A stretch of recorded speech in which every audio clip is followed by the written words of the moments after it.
Bonjour, je suis heureuse de vous retrouver pour vous présenter le montage de la blouse du kit Mission District. J'en profite pour vous rappeler ici le principe de notre marque qui est de vous faciliter au maximum la couture. Mais commençons par détailler ensemble ce qui est inclus dans ce kit. Vous retrouverez donc dans le kit les 8 pièces prédécoupées. Vous remarquerez que les pièces ont été surjetées en amont, ce qui permet au tissu de ne pas s'effilocher dans le temps et très pratique également pour celles qui n'ont pas de surjeteuse à la maison. Il y a également dans le kit la bobine de fil assortie et l'étiquette Sweet Myself à assembler pendant le montage du col. Tous nos tissus ont été lavés en amont, ce qui évitera toute mauvaise surprise au premier lavage.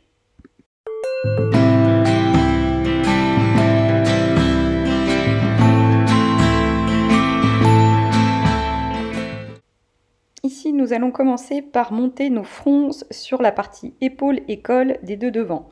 Ici sur l'épaule, ici sur le col. Je vais donc commencer par monter mon fil de fronce en piquant à 0,5 du bord entre les deux repères sur l'un des premiers devants.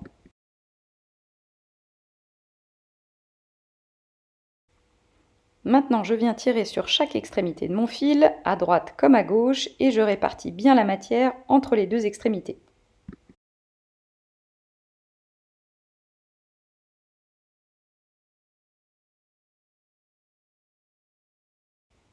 Une fois ma fronce montée, je pique à 0,7 du bord pour pouvoir fixer cette fronce.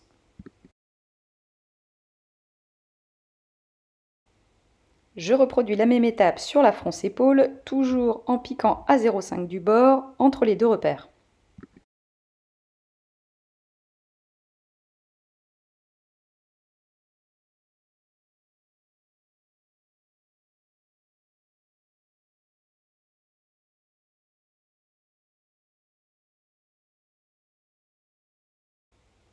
Je reproduis les deux mêmes étapes sur l'autre devant pour la fronce du col et la fronce de l'épaule.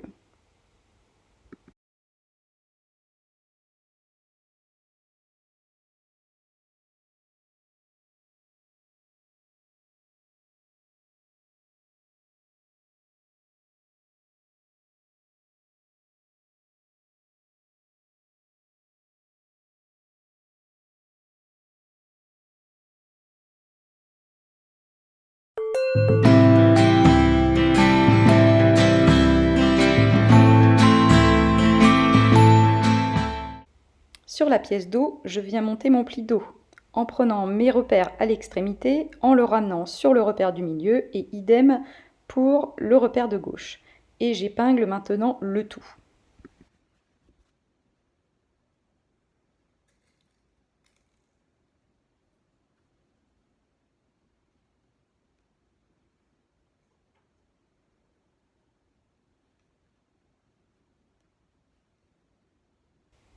Je viens maintenant piquer à 0,5 du bord pour bien fixer mon pli dos. Notez qu'ici, dans ce tuto, j'utilise un fil noir volontairement pour voir les contrastes à l'écran. Et bien sûr, dans votre kit, vous avez une bobine de fil assortie au tissu, quasiment invisible au montage.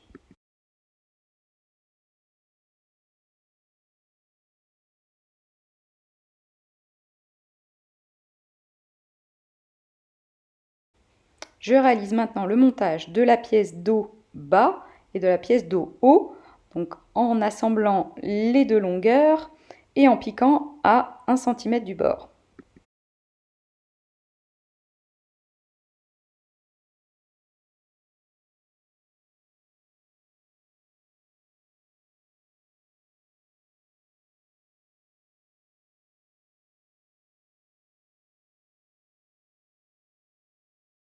Les pièces doivent parfaitement coïncider au niveau de l'emmanchure, comme ici.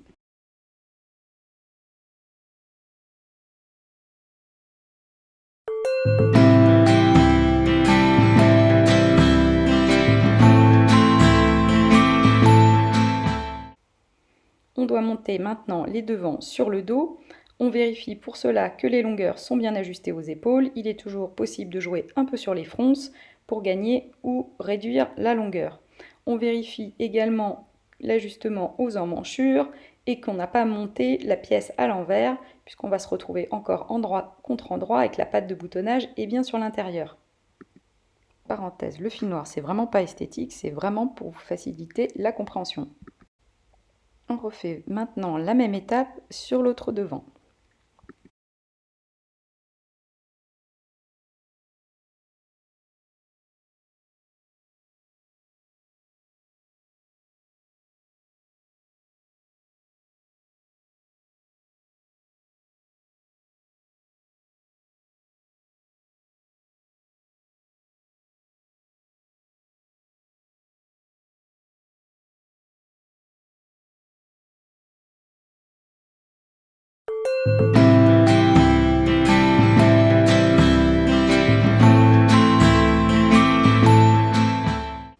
On assemble maintenant les côtés endroit contre endroit en épinglant tout d'abord, puis en piquant à 2 cm du bord. Pourquoi 2 cm? Parce que ça permet de réajuster dans le temps la blouse si vous le souhaitez. Et aussi pour avoir un look plus fit ou plus loose. On reproduit l'étape de l'autre côté.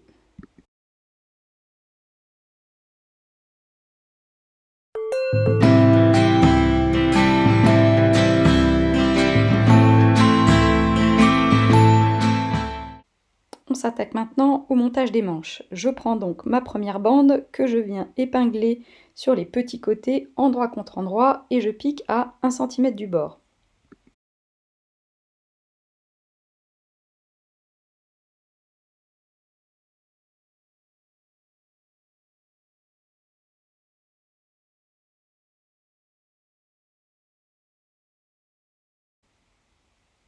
Voici ma couture finie. Je reproduis la même opération sur l'autre bande. Je viens maintenant monter ma bande endroit contre endroit sur l'emmanchure. D'abord j'épingle et je vais piquer à 1 cm du bord.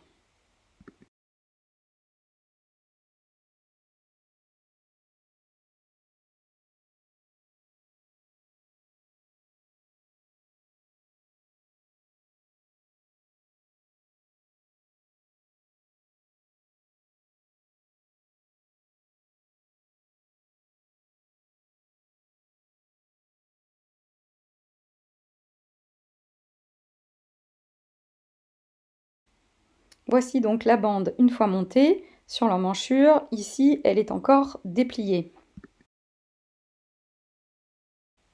Je viens donc maintenant replier ma bande vers l'intérieur et je fais un petit retour de 0,2 mm ici qui vient recouvrir normalement votre couture faite préalablement. Cette phase de repliage et d'épinglage est très importante puisque ça va déterminer la qualité de la couture.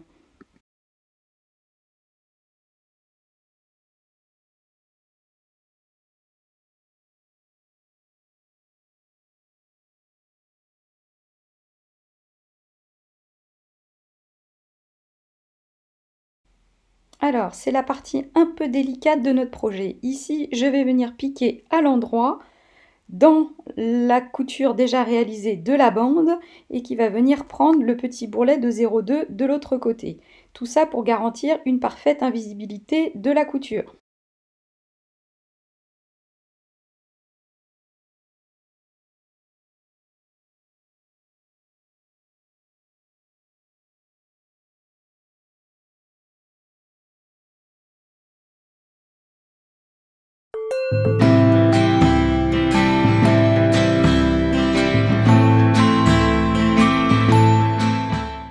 Passons maintenant au montage de la patte de boutonnage sur donc l'un des devants.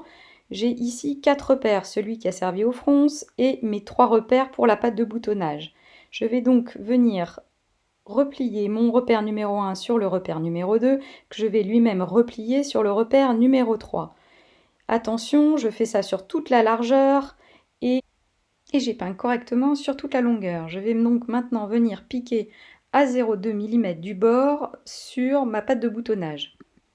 Petite astuce ici, je choisis un point machine avec une aiguille décalée sur la gauche, plus facile pour gérer mes 0,2 mm.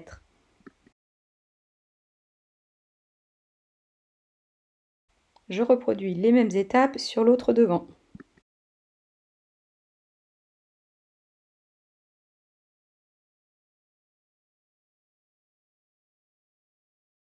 Et voici ma patte de boutonnage terminée. Pour terminer ma patte de boutonnage, je réalise maintenant mes boutonnières. Je vais vous préparer un petit tuto spécifique sur ce point qui paraît toujours un peu anxiogène quand on commence la couture.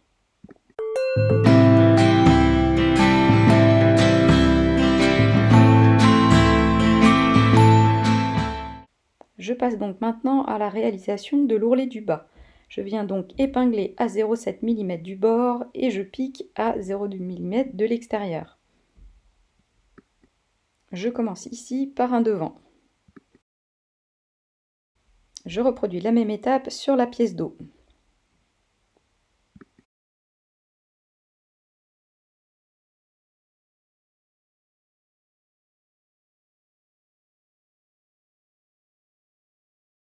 Attention, autre partie un petit peu complexe, vous aurez remarqué l'arrondi sur le devant et sur le dos. Veillez à ce que l'arrondi soit respecté et bien réalisé.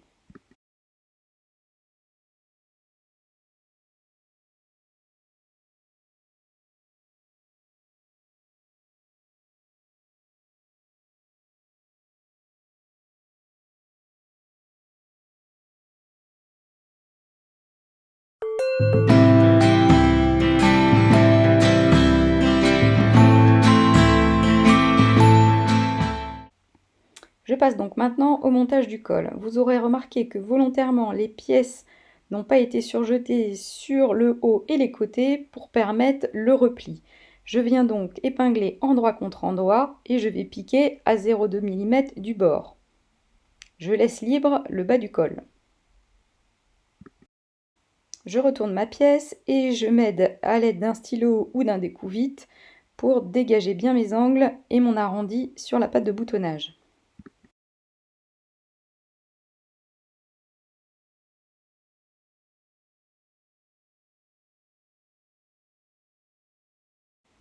Pour la pose du col, je fais coïncider mon devant avec le repère présent sur le col.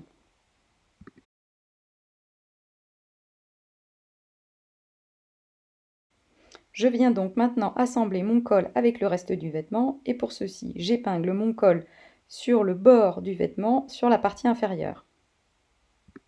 Pour le bord du vêtement, je voulais dire l'encolure bien sûr.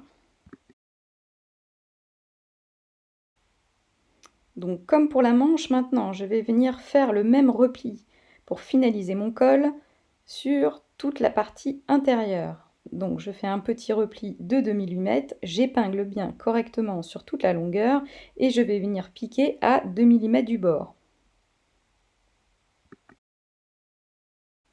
Ici ma piqûre à 2 mm du bord.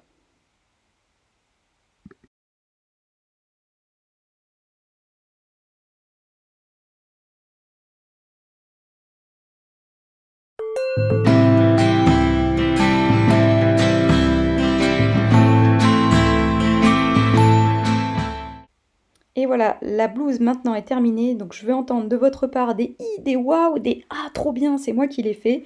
Et surtout, ce qui va m'aider beaucoup, c'est que vous partagiez sur les réseaux sociaux votre réalisation avec le hashtag SewItMyself. Je vous embrasse et je vous dis à bientôt. Ciao ciao. C'était SewItMyself, la marque de patron qui vous permet de passer plus de temps à vraiment coudre. Bye bye.